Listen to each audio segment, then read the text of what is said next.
नमस्कार चंद्र प्रकाश जी, बहुत बहुत स्वागत है आपका। नमस्ते अंजू जी। नमस्कार, आपके दर्शकों को भी नमस्कार। सर, टुकड़े टुकड़े गैंग में तो सन्नाटा पसर गया है, सब सदमे में चले गए हैं। सुप्रीम कोर्ट से जोरदार झटका लगा है कि उनके दो दो चहेते शर्जिल इमाम और उमर खालिद, उनको तो सुप्रीम कोर्ट ने जमानत देने से साफ इनकार कर दिया और अगले 1 साल तक वो अपनी जमानत के लिए किसी भी अदालत का दरवाजा खटखटा ही नहीं सकते, यानी अगले 1 साल तक वो जेल में सड़ेंगे। देखिए, सदमे में चले गए या फिर अब यहाँ से उनका सीआर की तरह रुदन शुरू होगा, जो कि शुरू भी हो चुका है। अगर आप देखें तो बहुत सारी ऐसी प्रतिक्रियाएं आ रही हैं कि बिल्कुल अत्याचार हो रहा है, अन्याय हो रहा है। और एक नैरेटिव इसके बहाने सुप्रीम कोर्ट का जो निर्णय है, जो अपराध था, उस अपराध को देखते हुए सुप्रीम कोर्ट का निर्णय तो बहुत ही स्वाभाविक था। ऐसा नहीं कि इसमें कोई आश्चर्य करने वाली बात है। भाई, अगर आपने हत्या की है तो आपको हत्या का वो मिलेगा। अगर आपने देश के विरुद्ध षड्यंत्र रचा है और आपने दिल्ली में दंगे भड़काने का षड्यंत्र रचा है, तो जो भारत का संविधान जिस कानूनों को प्रिस्क्राइब करता है उसके तहत, उन कानूनों के तहत आपको सजा होगी। इसमें कौन सी बड़ी आश्चर्य की बात है। लेकिन इनको ये पता है कि इस पूरे मामले में ये जो लोग 4-5 लोग 8 लोग जो पकड़े गए हैं, जिनको इन और जिसमें से 2 को उन्होंने प्रमुख अपना चेहरा बनाया है, उमर खालिद और दूसरा शर्जील इमाम, इन दोनों को लेकर एक नैरेटिव भी बनाने की पीछे कोशिश हो रही है, जिसमें पिछले दिनों में हमने देखा कि किस किस तरह मतलब अमेरिका की कैसी वहां पे उनके समर्थन में बातें आ रही हैं। कांग्रेस पार्टी किस तरीके से खुल के उनके समर्थन में बातें कर रही है। आज भी कांग्रेस पार्टी के प्रवक्ता ने जिस तरीके का मतलब इसको निर्लज्ज कहेंगे कि आप उसका एक आरोपी जिसको आज ही सुप्रीम कोर्ट ने जिसकी जमानत रद्द की है, और कांग्रेस पार्टी के राशिद अल्वी जो है वो कह रहे हैं कि जी वो तो मतलब उनको एक तरह से क्लीन चिट दे रहे हैं। तो ये पूरा ये झटका क्या तो है, क्योंकि लेकिन पिछले 5 वर्षों में जो बार बार बात आई है कि इन्होंने खुद भी भारत की न्याय व्यवस्था के साथ एक खिलवाड़ करने का प्रयास किया। बार बार ये प्रयास किया कि उनको अपनी मनचाही बेंच मिले, कुछ वो ऐसी चालबाजी कर जाएं कि यहां से बेल पा जाएं।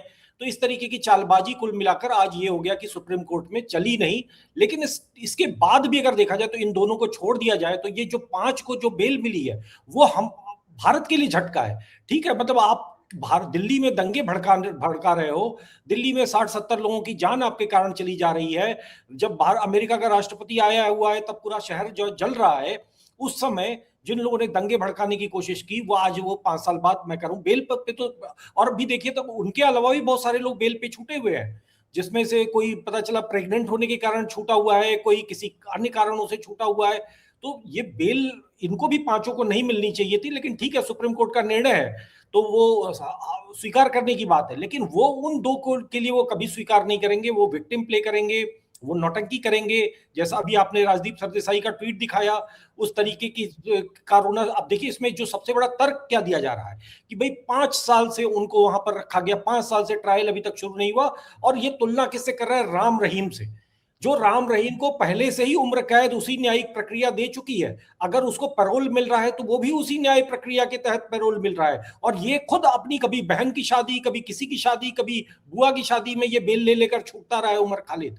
तो एक एक तरफ वो बलात्कार का आरोपी है और एक तरफ ये देशद्रोह का आरोपी है, यूएपीए का जो एक अभियुक्त है। तो क्या इन दोनों अपराधों में भी तो कुछ एक अंतर तो होता है, जो सुप्रीम कोर्ट ने आज बहुत क्लियर कट हाईलाइट किया कि भाई अपराधों की डिग्री भी तो अलग है ना। ये दोनों जो है मुख्य षड्यंत्र करता है, ये जो लार्जर कॉन्स्पिरेसी का केस है उस दोनों के मुख्य खिलाड़ी ये दोनों है। सुप्रीम कोर्ट ने आज कहीं ना कहीं उस चीज पे भी एक मुहर लगाई है कि ये केस ऐसे ही हवा में नहीं है, इनसे महासहानुभूति नहीं जताई जा सकती, सहानुभूति इन पे नहीं रखी जा सकती। ये केवल एक कोई आम आंदोलनकारी नहीं बल्कि ये षड्यंत्रकारी है। सर, सबसे मजेदार बात यह है कि उमर खालिद के जो वकील हैं, सीनियर एडवोकेट कपिल सिब्बल साहब, वो कोर्ट में ये गुहार लगा रहे थे कि आप ये देखिए कि ये डायरेक्टली तो इन्वॉल्व था ही नहीं दिल्ली दंगों में, तो यानी कि वो खुद भी मान रहे हैं कि इनडायरेक्टली इन्वॉल्व था। और कोर्ट भी कहा कह रहे हैं कि डायरेक्टली इन्वॉल्व है। उसके भड़काऊ भाषण तो देखिए कि 4 दिन है हमारे पास, और जब यूएस के राष्ट्रपति यहां पर होंगे तो सबसे अच्छा मौका है। सर, और क्या बचता है बोलने के लिए? देखिए, सिर्फ कहने सुनने की बात नहीं है, वो सब चीजें तो हुई भी ना। जो जो षड्यंत्र रचे वो हुआ, वो सड़कों पर हुआ, पेट्रोल बम फेंका गया, महिलाओं ने पुलिस पे हमले किए और पूरा एक टायर डाल डाल कर जलाया, एसिड अटैक हुए, और हर तरीके का वो कार्य हुआ जो उन षड्यंत्रकारी मीटिंग्स में, जो व्हाट्सएप चैट्स में, जिसमें ये निर्देश दे रहा है कि ये करना है हमें। तो वो सब कुछ हुआ। तो षड्यंत्र सिर्फ रचा ही नहीं गया, षड्यंत्र एग्जीक्यूट भी हुआ। आप बच के जाएंगे कैसे? आप दलील, ठीक है, आप एक विक्टिम प्ले करके, ये नौटंकी करके देश के सामने, क्योंकि आज भी भारत का मीडिया, आज भी भारत का एक बहुत बड़ा वर्ग इन दोनों ही आतंकवादियों को स्टूडेंट लिखता है। आज भी टाइम्स ऑफ इंडिया या हिंदुस्तान टाइम्स या इंडियन एक्सप्रेस आप उठाकर देख लीजिए, वो उनको जेएनयू स्टूडेंट लिखते हैं, वो उनको एक्टिविस्ट लिखते हैं। और ये दोनों जो है, इनके खिलाफ जो चार्जशीट, दिल्ली पुलिस की चार्जशीट बताती है कि ये तो किसी आतंकवादी की तरह काम कर रहे थे। ये भले ही स्टूडेंट रहे हो, लेकिन ये आतंकवादी हैं। जिन पे जिस तरीके की धाराएं लगाई गई हैं, दिल्ली पुलिस को मालूम है कि सुप्रीम कोर्ट में उनको कितनी लंबी लड़ाई लड़नी है। ये कोई अभी जो गवाहियों की बात आज हुई है कि गवाहियां आप 1 साल में करा लीजिए सारी, वो गवाहियां इतनी आसान नहीं होती हैं ऐसे केस में। एक एक केस में एक एक गवाह पर जो है दोनों पार्टी, और इनके तो वकीलों की लिस्ट अगर आप देखेंगे तो जो पूरी फौज खड़ी होती है, उस फौज के सामने दिल्ली पुलिस का एक कोई सॉलिसिटर जनरल, एक सरकारी वकील होता है। जो आपकी लिस्ट देखिए, कपिल सिब्बल, उमर खालिद, शर्जील इमाम, सिद्धार्थ दवे, गुलफिशा फातिमा, अभिषेक मनु सिंघवी, शिफा उर रहमान, सलमान खुर्शीद, मीरान हैदर, सिद्धार्थ अग्रवाल, शादाब अहमद, सिद्धार्थ लूथरा, मोहम्मद सलीम खान के गौतम खजांची, और दिल्ली पुलिस की ओर से ये तुषार मेहता और एसवी राजू। मतलब ये एक पूरी की पूरी, मतलब देखिए इनका तंत्र, और ये सारे हिंदू हैं। मतलब एक सलमान खुर्शीद को छोड़ दिया जाए तो ये सारे हिंदू हैं जो भारत में, भारत की राजधानी में खिलाफत 2.0, हिंदुओं के नरसंहार के एक पूरे षड्यंत्र के मुख्य चेहरे हैं। ये भी इस देश का दुर्भाग्य है कि ये वकील हैं, ये अपने आप को वकील कहते हैं। ठीक है, आप वकील हो, आप प्रोफेशनल हो, आपका इससे लेना देना नहीं है, लेकिन आप कम से कम उस देश को भ्रमित तो मत करो, झूठ तो मत बोलो। ये तो मत बोलो ना कि आपका मुवक्किल जो है, ठीक है, आप उसमें कुछ उसके कहने और करने के मतलब के अर्थ को आप भले ही बदल लो, लेकिन देश ने देखा है कि दिल्ली कैसे जल रही थी, और 3 दिन तक जल रही थी। किस तरीके से रॉड घुसा घुसा कर लोगों को मारा गया, घर चिन्हित करके मारे गए, स्कूल जला दिया गया, एक स्कूल जल गया और बगल में एक मुसलमान का बना जो स्कूल था उसमें एक चिंगारी तक नहीं पहुंचती है। तो ये कोई सामान्य बात नहीं है। किसी देश की राजधानी को इस तरीके से आप जला दो और आप बात करो ऐसे कि आप एक रेपिस्ट राम रहीम से अपनी तुलना कर रहे हो। ये राजदीप सरदेसाई जो है, अगर इसके ऊपर कार्रवाई हुई होती तब, जब ये 26 जनवरी को इन्होंने दिल्ली में एक झूठ फेक न्यूज चलाया था कि किसान आंदोलनकारी की मृत्यु हो गई है, अगर उस समय सरकार और दिल्ली पुलिस ने इनके पर कोई एक्शन लिया होता तो आज ये झूठ फैलाने के लिए नहीं होते। ये अपना पॉलिटिकल एजेंडा चला रही है, पत्रकार के नाम पर ये दलाल हैं, ये तो कोई किसी से छुपा नहीं है। लेकिन वही बात है कि अब ये इनका रुदन शुरू होगा, ये विक्टिम प्ले करेंगे, और अब वेनेजुएला की जो घटना हुई है उससे इनको आशा है कि ऐसा ही कुछ भारत में भी हो जाएगा, जो पिछले कुछ समय से बहुत आशा से देख रहे थे अमेरिका को और पश्चिमी शक्तियों को कि वो आएंगे और भारत को, उनको मुक्त कराएंगे उससे। तो शायद उनकी आशा वो होगी। ठीक है, आशा रखने में कोई हर्ज नहीं है, रख लीजिए, आपका भी क्या कहें। लेकिन सर जैसे कि जो ये मामला जब कोर्ट में चला, जो दलीलें दी गई, आप ये देखिए, कपिल सिब्बल साहब ने कहा कि 5 साल 3 महीने बिना ट्रायल के उमर खालिद को जेल में रखा गया। तो कोर्ट की तरफ से तो कहा गया ना कि जब इतना गंभीर अपराध हो तो ये तो कोई आधार नहीं है कि कोई अपराधी बिना ट्रायल के इतने दिन तक जेल में रहा तो उसको जमानत मिल जाए। आपने मालेगांव धमाके में कर्नल पुरोहित को तो 7 साल तक रखा था अंदर बिना ट्रायल के। साध्वी को देख लीजिए, कितने साल तक रखा गया था। तो वो बातें इनको याद नहीं आती है, लेकिन अपने लिए इस तरह की दलीलें देते हैं। लेकिन मुझे ताज्जुब इस बात का है सर, ये जो जितने भी अपराधी हैं, ये जो जिनकी लिस्ट हमने दिखाई, ये सब क्या अरबोपति हैं?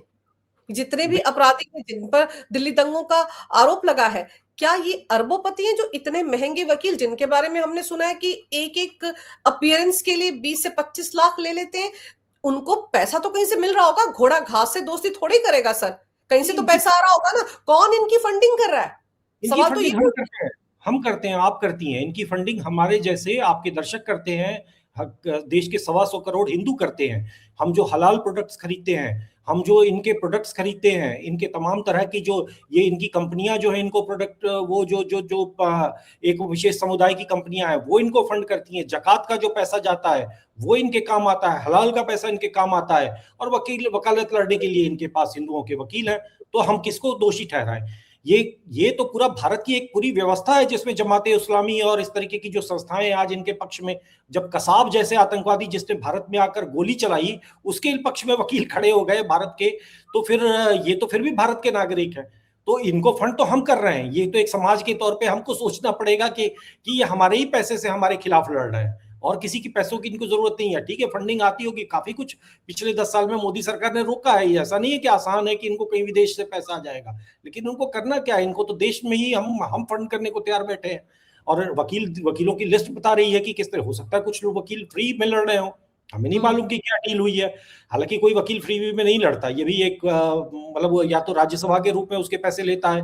अगर वो राज्यसभा के रूप में पैसे ले रहा है तो वो कहीं ना कहीं पॉलिटिकल पार्टी पे जाती है बात, कि कोई पॉलिटिकल पार्टी इनका केस लड़ रही है, कपिल सिब्बल समाजवादी पार्टी का बोझ उठा रहे हैं, उनके कोटे से वो राज्यसभा में बैठे हुए हैं। तो इस तरीके की कौन पार्टी संभाल रही है, कौन इनका फंड कर रहा है, ये भी एक बड़ा प्रश्न है और समझने वाली बात है। सच्चाई तो यही है, सबको पता है। तो और कहीं ना कहीं हमारा योगदान तो है ही, हमको अपना खुद भी आईने में अपने आप को देखना चाहिए। बिल्कुल सर, फंडिंग तो बाहर से भी आती होगी, क्योंकि आपको याद होगा कासगंज का एक मामला था चंदन गुप्ता का, जिनकी सरेआम हत्या की गई थी।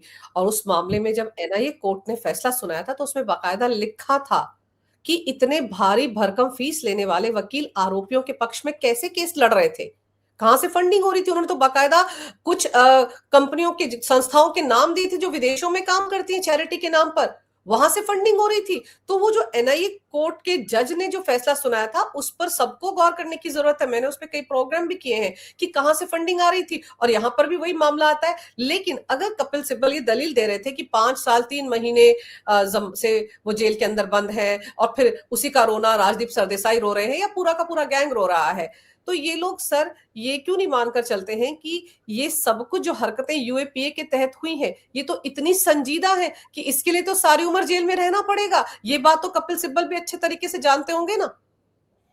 देखिए, जो आपने एनआईए कोर्ट का सबसे पहले हवाला दिया, उसकी बात थोड़ी सी बात कर लूं कि वो जो जज थे एनआईए कोर्ट के, विवेकानंद शरण त्रिपाठी, उनका ये निर्णय था और उन्होंने एक बाकायदे केंद्र सरकार को भी फैसले की एक कॉपी भेजी थी कि आप संज्ञान लें कि इस केस में ये संस्थाओं का नाम आया है और ये संस्थाएं कैसे, ये एक छोटे से किसी पंचर वाले के लिए इतना बड़ा वकील खड़ा हो जाता है कि जज भी एक बार को आतंकित हो जाए।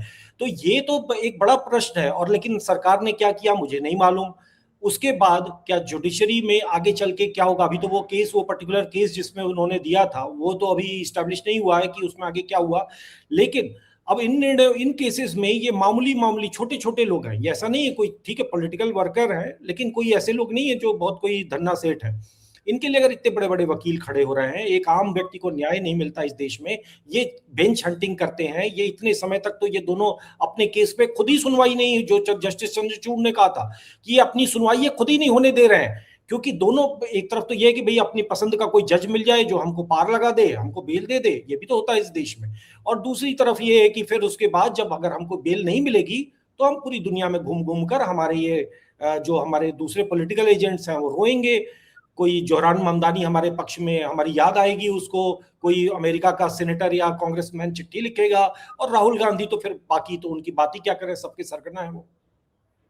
बिल्कुल सही कह रहे हैं आप। ये जो एक तस्वीर सामने आ रही है ये भी एक सेनेटर की है यूएस की, जिन्होंने, जो कि उन 8 सांसदों में शामिल है जिन्होंने की उमर खालिद के लिए की रिहाई के लिए चिट्ठी लिखी थी। आप ये सोचिए सर कि उमर खालिद के पिता सिमी के वर्कर रहे हैं, सदस्य रहे हैं, आज all India Muslim personal law board के स्पोक्स पर्सन है। वो अपनी पत्नी के साथ अमेरिका में, न्यूयॉर्क में जाकर जोहरान ममदानी से मुलाकात करते हैं और वो उमर खालिद के लिए चिट्ठी लिखता है कि तुम्हें रिहाई मिलनी चाहिए। ये सब किसी ना किसी षड्यंत्र का हिस्सा तो है। और अगर उन सांसदों में से किसी 4 की राहुल गांधी के साथ कनेक्शन सामने आते तो फिर तो यही हुआ ना कि इन्होंने उनको वहां भिजवाया होगा, जाइए ममदानी से मिलिए। निश्चित रूप से। और क्या, ये बिल्कुल जो शपथ ग्रहण से ठीक पहले उसने एक मैसेज, बहुत कैलकुलेटेड मैसेज था, ये ऐसा नहीं संयोग था ये कि उसको मिलने जाएं और उनको उनकी याद आए और फिर एक मैसेज दो अपने शपथ ग्रहण पे। और जिस तरीके से जोहरान ममदानी की इस पूरे एक्टिविटी को आप देखिए, भारत की मेन स्ट्रीम मीडिया देखिए, जो खासतौर से अंग्रेजी मीडिया है, और ये किस तरीके से उसको बिल्कुल कवरेज दे रहे हैं, किस तरीके से उसको एक लार्जर देन लाइफ, और एक जैसे मतलब भारत के राष्ट्रपति के चुनाव पे उतना पेज नहीं खर्च होते होंगे जितना जोहरान ममदानी पर टाइम्स ऑफ इंडिया ने जितने पेज रंग दिए। तो क्या ये सब मुफ्त में हो रहा है? सिर्फ वकील थोड़ी पैसा पा रहे हैं, ये पाने को तो ये भी पा रहे हैं, अखबार भी पा रहे हैं, और ये, और कहीं ना कहीं ये राहुल गांधी का अपना अभियान है जो वो विश्व विजय पे निकले हुए हैं, सारे देशों में घूम रहे हैं और वहां पर जा जाके जितने षड्यंत्र कर पा रहे हैं भारत के विरुद्ध वो कर रहे हैं। देखिए, इसमें सारा कुल मिला के बात है, हमारे लिए राहत की बात है। मेरा मानना है कि 2 लोग जो मुख्य चेहरे थे, इनको बेल नहीं मिली है, इसके अलावा जो बाकी 5 हैं उनको भी सशर्त जमानत मिली है, उनको भी ऐसा नहीं कि बिल्कुल आप छोड़ दिया या बरी कर दिया, वो भी चलिए अच्छी बात है, कितने दिन रखोगे। लेकिन अंततः अब ये बात सुप्रीम कोर्ट ने बड़ी अच्छी हाईलाइट की है कि 1 साल के अंदर गवाही कराइए, केस को स्टार्ट करिए, और इनको ब्लॉक कर दिया कि अब आप 1 साल तक तो भाई कोर्ट की तरफ मुड़ के मत देखना, 1 साल बाद आप लोअर कोर्ट में आना, अगर आपकी गवाही पूरी हो जाती है तब भी, और नहीं होती है तब भी। और दूसरी बात यह है कि अंततः अब सरकार को और एजेंसियों को यह सोचना चाहिए कि इसको आपको स्पीड ट्रायल करके किसी भी तरीके से जल्दी, इनके अपराध बहुत बहुत गंभीर है, इनके खिलाफ सबूत जो है वो बहुत सॉलिड है। अब आपको इसको एक मजबूत केस सुप्रीम कोर्ट में और बाकी जो चीजें हैं वो सबका ध्यान रखते हुए, क्योंकि नैरेटिव जिस तरीके से बनाने में ये माहिर है वो भी एक बड़ा खतरा है। आज के समय में जिस तरीके से पिछले अभी कुछ समय पहले USCIRF करके एक जो संस्था है, United states commission on international religious freedom, वो ये कह रही थी कि ये इनके धार्मिक अधिकारों का हनन हो रहा है। मतलब क्या धार्मिक अधिकार? तुम्हारा राष्ट्रपति भारत में आया हुआ है, कोई 4 लफंगे मिलकर और दिल्ली में दंगा करा देते हैं, और तुम अमेरिका की ही एक संस्था हो, अमेरिका सरकार से टैक्स के चलने वाली संस्था, तुम कह रहे हो कि ये धार्मिक अधिकार का हनन है, मजाक ही बना हुआ है। तो वही बात है कि इनको अंततः सजा देना, इनको जेल में डालना, और इनको आजीवन इनके लिए व्यवस्था कर देनी चाहिए कि या तो ये बाहर ना निकले, और या फिर इनका कुछ भारत के कानून में जो भी सबसे कड़ा हो। क्योंकि आप अगर माफ करते चले, अगर आपने अपनी सहन शक्ति बढ़ाई, तो फिर ये तो वही आपका पेशेंस टेस्ट कर रहे हैं। आज उनको एक सक्सेस वो देख रहे होंगे कि भाई हमने जब इतना प्रेशर बनाया तो 5 लोगों को तो हमने छुड़ा ही लिया। मतलब 7, इनको सारी न्यायिक प्रक्रिया ने जिनको कहीं भी जमानत के लायक नहीं समझा, उनको सुप्रीम कोर्ट ने 5 को तो छोड़ ही दिया ना अंततः। तो ये जीत हम क्यों देख रहे हैं भाई? एक अपराधी अगर जेल में जा रहा है तो आप हम पे एहसान थोड़ी कर रहे हो। अगर एक देश को बंधक बना लेने वाला एक गिरोह, जिसमें ओबियसली मुसलमान ही नहीं हिंदू भी हैं, वामपंथी भी हैं, जो ये कलिता और पिजड़ा तोड़ गैंग जो थी, ये सारे वामपंथियों ने मिलकर उस दंगे में हाथ बटाया था। तो ये दंगा कोई सामान्य दंगा नहीं था, ये एक भारत के हिंदुओं का एक सोचा समझा एक पूरा एक खिलाफत, और जिसको हम कहते हैं कि डायरेक्ट एक्शन डे, जो कि पूरा मॉडल ही डायरेक्ट एक्शन डे का था कि एक दिन एक भीड़ निकलेगी और वहां जाकर हिंदुओं के दरवाजों पर निशान होगा, वहां पर जाकर हम हमला करेंगे, और ये पैटर्न होगा हमारा। तो जब वो सब जिन्ना का 1946 का जो डायरेक्ट एक्शन डे था, वो अगर उस पैटर्न को अगर आप यहाँ पर दिल्ली में फॉलो कर रहे हो, तो क्या आज भी हम वो अभिशप्त हैं उस तरीके के दंगों को झेलने के लिए, उस तरीके के षड्यंत्रों को झेलने के लिए? कहीं तो आकर हमको कहना पड़ेगा कि अब आगे से ये नहीं हो सकता। इस देश में बहुत दंगे हुए हैं, बहुत हिंदू मारे गए, लेकिन अब कम से कम ये हम स्वीकार ना करें। आज इन्होंने 5 को बचा लिया है, ये भी एक झटका है। हिंदुओं को ये सोचना चाहिए, ठीक है आपको 2 के राहत है, लेकिन सहन शक्ति अगर आप बढ़ाएंगे तो वो तो यही आपका टेस्ट कर रहे हैं, वही तो वो चाहते हैं। और कहीं ना कहीं जुडिशरी कई बार प्रेशर में आ जाती है, कई बार हमारी पूरी व्यवस्था ही प्रेशर में आ जाती है। तो पता चला जोहरान ममदानी जो है वो बोलेंगे और भारत का कि सुप्रीम कोर्ट सोचने लगे कि यार नाम खराब हो जाएगा, तो चलो कुछ हल्का फुल्का करके और खत्म करो, छोड़ो, जाने दो। ये ना होने पाए। बिल्कुल सही कह रहे हैं आप कि जिन 5 लोगों को छोड़ा गया है, भले उन पर 12 शर्तें लगाई गई हैं, और ट्रायल कोर्ट को ये कहा गया है कि अगर ये जरा सा भी उन शर्तों का पालन करने में चूक गए तो तुरंत इनकी जमानत रद्द करके इनको फिर से जेल में डाल दिया जाए, ये कहा गया है। लेकिन वो 5 भी क्यों छूटे? क्योंकि इतनी बड़ी साजिश थी, उसमें सिर्फ ये 2 तो नहीं रहे, इनके साथ बाकी भी रहे हैं, डायरेक्टली इनडायरेक्टली इनकी भूमिका रही है, ये तो एस्टेब्लिश हुआ है।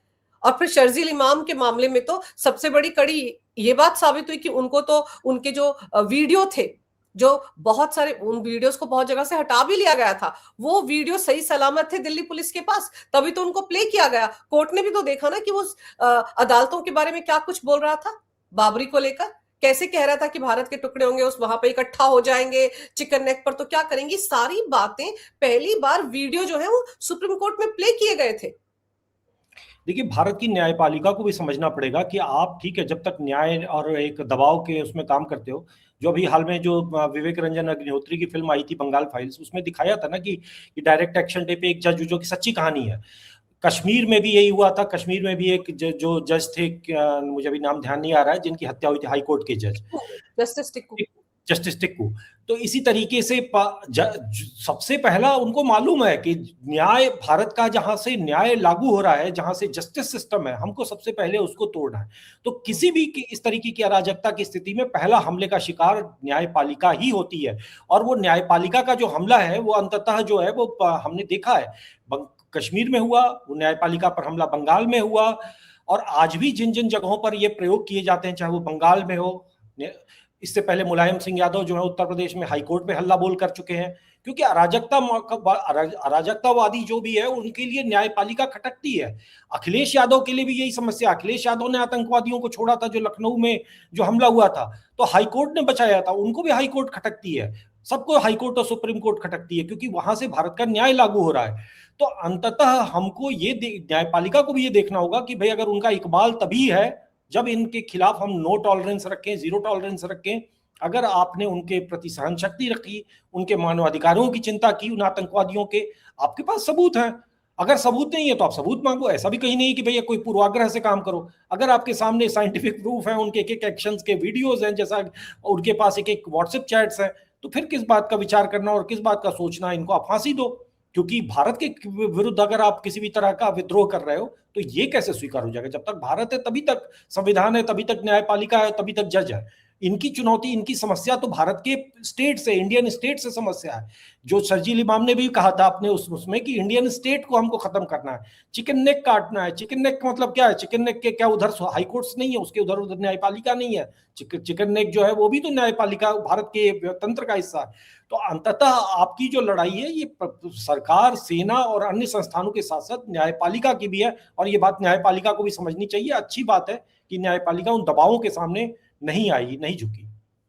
सर आप सोचो ना कि जो 8 अमेरिकी सांसदों ने चिट्ठी लिखी थी, उसमें क्या लिखा था? अंतरराष्ट्रीय कानून के तहत इनको राहत दी जाए, इनका ट्रायल किया जाए। हमारे देश के कानून में दखल करेगा अंतरराष्ट्रीय कानून? मतलब आप सोचिए, जिन्होंने इनको वहां तक पहुंचाया, जिन्होंने चिट्ठी लिखने के लिए कहा, उन्होंने इस देश की अदालतों का मजाक बनाया। उनको देखिए नहीं पता है। ये सारे डेमोक्रेट पार्टी के थे, डेमोक्रेटिक पार्टी के, जो ट्रंप की उसमें नहीं है। अगर ये अगर बाइडेन की सरकार होती, ओबामा की होती, हालांकि देखिए भारत को लेके लाचार हो जाते हैं। इनके जितने भी रिजीम चेंज ऑपरेशन हुए, नेपाल में सफल रहा, बांग्लादेश में सफल रहा, श्रीलंका में सफल रहा, पाकिस्तान में सफल रहा, हर जगह इन्होंने रिजीम चेंज करने में सफलता पाई है। लेकिन भारत जिस तरीके का एक विशाल देश है, जिस तरीके की एक व्यापक अर्थव्यवस्था है, मोदी ने इसी चीज को समझा कि भारत की अगर अर्थव्यवस्था मजबूत रहेगी तो ये भारत में बड़े खेल नहीं कर पाएंगे। इन्होंने 2012 में वही अटेम्प्ट किया, 2017 में वही अटेम्प्ट किया, 2019 में वही अटेम्प्ट किया। ऐसा नहीं कि इनके षड्यंत्र बंद हो गए। 2019 में जो राफेल को लेकर जो था, वो भी तो यही था ना कि वो अपना जहाज बेचना चाहते थे, भारत फ्रांस से खरीद रहा था, तो वो उसको किस तरीके से डिरेल करना। और इन सब में एजेंट भारत में बैठे हुए हैं, जिसको 2.5 जो फ्रंट कहते हैं, जो सेना के वो थे बिपिन रावत, उनकी भाषा में। तो ये लड़ाई तो कंटिन्यूअस है, ऐसा नहीं कि कहीं बंद हो गया। 2020 में ये जो पूरा दंगा हुआ था दिल्ली में, ये उसके साथ जोड़कर जो सीएए का तमाशा शुरू हुआ, जिस तरीके से पूरा, तो इन्होंने कहीं कोई कसर नहीं छोड़ी। आप इसको एक समग्रता में देखकर सोचेंगे तो आप पाएंगे कि ये कोई आइसोलेटेड इवेंट नहीं है, ये भारत के कोई नाराज ग्रुप नहीं है। सीएए से इनकी नागरिकता नहीं जा रही थी। इनका पूरा का पूरा खेल जो है वो इस्लामिक, जो एक जो खलीफा का राज आए, खिलाफत 2.0, गजवाए हिंद, और उसके लिए उनको साथ देने वाले अमेरिका के जो वामपंथी, वो जो वहां के हैं, जिनमें नाम जॉर्ज सोरोस और इस तरीके के नाम बहुत उठते रहते हैं, तो उस तरीके के लोग हैं। मतलब कुल मिला के हम तो कहते हैं अमेरिका, मतलब अमेरिका को हम क्यों छोड़े। ठीक है, थोड़ा बहुत 19-20 का फर्क है, कम कोई नहीं है भाई। मोदी तो सबको खटक रहा है ना, ट्रंप को भी खटक रहा है और बाइडेन को भी खटक रहा था। अंततः भारत की कोई भी मजबूत सरकार उनको खटकेगी। तो भारत की मजबूती ही इसमें छुपी हुई है, और भारत को इसमें कहीं ना कहीं डिसाइसिव अपना एक लेना पड़ेगा, एक स्टैंड। क्योंकि अब आगे से अगले कल से ये तमाशा शुरू होगा, रोना शुरू होगा। राजदीप सरदेसाई थोड़ा जल्दी सजग व्यक्ति हैं, वो उन्होंने आज ही से शुरू कर दिया। अब ये तमाशा होगा कि भारत की न्याय व्यवस्था बिक गई है, भारत की न्यायपालिका भी बिक गई है, वो कॉम्प्रोमाइज्ड है। और जब तक ये न्यायपालिका उनके इशारों पर नहीं चलेगी, तब तक ये न्यायपालिका बिकी हुई है। आप ये देखो कि ये जो उमर खालिद, इसके पिता सुप्रीम कोर्ट में मौजूद थे। जैसे ये फैसला आया उसके तुरंत बाद एक पत्रकार ने उनसे पूछा कि क्या कहेंगे। बोले मुझे कुछ कहना नहीं है, मुझे तो लग रहा है कि वो शायद अगली फ्लाइट पकड़कर जोहरान ममदानी के पास पहुंच जाए, या इन 8 सेनेटर्स के पास पहुंच जाए कि भाई एक और चिट्ठी लिख डालो। यही लोग तो थे जो वहां पर गए थे। और मुझे ऐसा भी फील हो रहा है कि क्या पता इनको लग रहा हो कि हमने ये गलती कर दी, क्योंकि जहां कपिल सिब्बल हार गए थे दलीलों में, वहीं पर तो शुरुआत हुई अमेरिकी दखल की।